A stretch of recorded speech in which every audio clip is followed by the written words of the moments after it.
Bismillahirrahmanirrahim. Assalamu alaikum to every student. I hope you all are fine and good. Today I am going to deliver the second lecture, class 4, the science factor.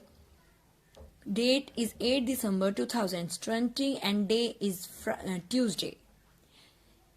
This is also going to start second week of lectures. आपको पता है कि हर week में 2 lecture पर subject आते हैं, तो हमारा सेकेंड वीक स्टार्ट हो गया और हमारे सेकेंड वीक का ये फर्स्ट लेक्चर है साइंस फैक्टर का। लेकिन ओवरऑल ये हमारा सेकेंड लेक्चर है। प्रीवियस लेक्चर में हमने यूनिट नंबर 7 का शेडो के बारे में देखा था और आज हम साउंड के बारे में स्टडी करेंगे। तो चलें स्टार्ट करते हैं।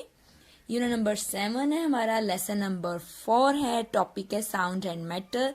लेकिन इसमें हम साउंड के बारे में देखेंगे कि साउंड क्या होती है। साउंड के बारे में तो आप सब जानते हैं कि साउंड आवाज को कहते हैं। जैसे मैं अभी बोल रही हूँ तो ये क्या है, ये मेरी साउंड है जो आपकी ईयर्स तक जा रही है और आप लोग सुन रहे हैं।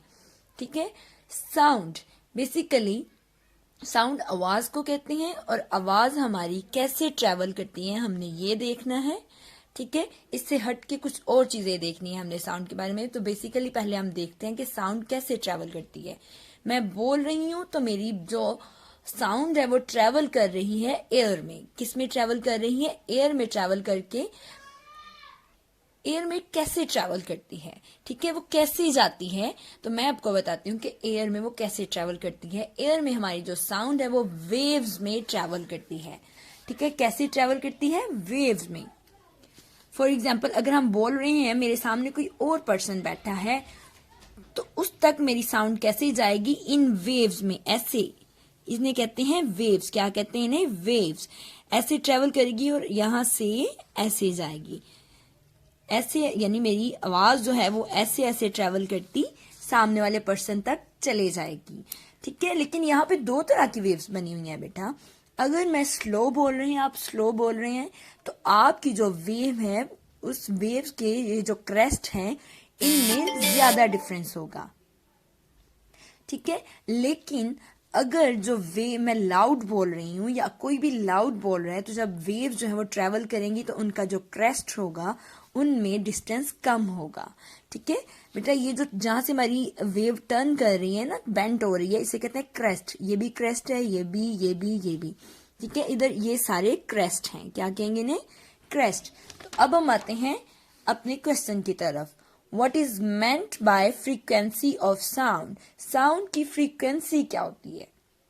ठीक है, frequency is the number of waves produced per second. The higher the frequency, the higher the sound. ठीक है, फ्रीक्वेंसी किसे कहते हैं? अगर हम 1 सेकंड में अगर हम बोल रहे हैं तो हमारी साउंड की क्या बन रही है? वेव्स। लेकिन 1 सेकंड में जितनी भी वेव्स बनेंगी वो हमारी फ्रीक्वेंसी होगी। फॉर एग्जाम्पल 1 सेकंड में मेरी साउंड की या आपकी साउंड की 3 वेव्स बनी है, तो फ्रीक्वेंसी क्या होगी? साउंड की 3 होगी। क्या होगी? 3 फ्रीक्वेंसी होगी।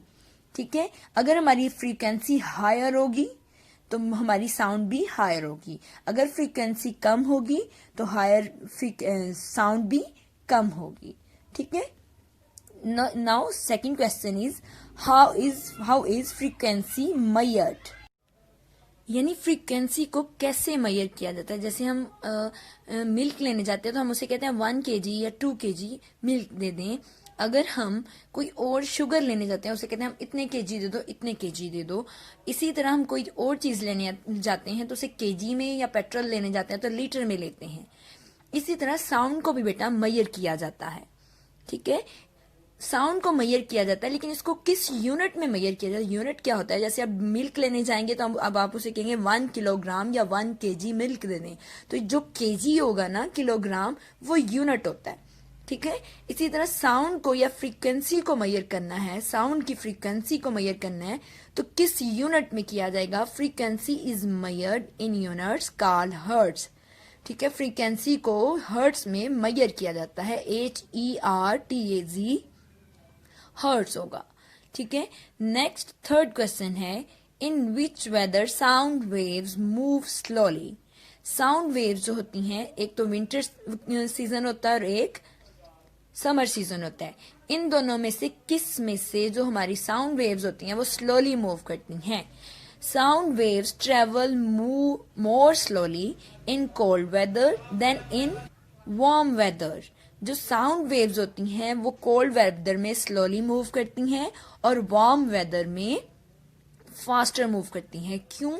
ये क्यों होता है? ये इस वजह से होता है क्योंकि साउंड वेव्स, अगर टेम्परेचर ज्यादा होगा तो साउंड की स्पीड ज्यादा होगी, अगर टेम्परेचर कम होगा तो साउंड की स्पीड कम होगी। तो समर सीजन में साउंड जो टेम्परेचर होता है वो ज्यादा होता है, तो इसलिए साउंड वेव्स की स्पीड जो होती है वो ज्यादा होती है। लेकिन विंटर सीजन में जो टेम्परेचर होता है वो कम होता है, इस वजह से जो साउंड की स्पीड होती है वो स्लो होती है। स्टूडेंट्स, ये क्वेश्चंस आप लोगों ने लर्न करने हैं प्रीवियस क्वेश्चंस की तरह। इनको भी आप लोगों ने रिटन प्रैक्टिस करनी है सेपरेट शीट में, और वीकेंड पे आप लोगों ने उनको स्कूल में सबमिट करवाना है। आज के लिए इतना ही। अल्लाह हाफिज।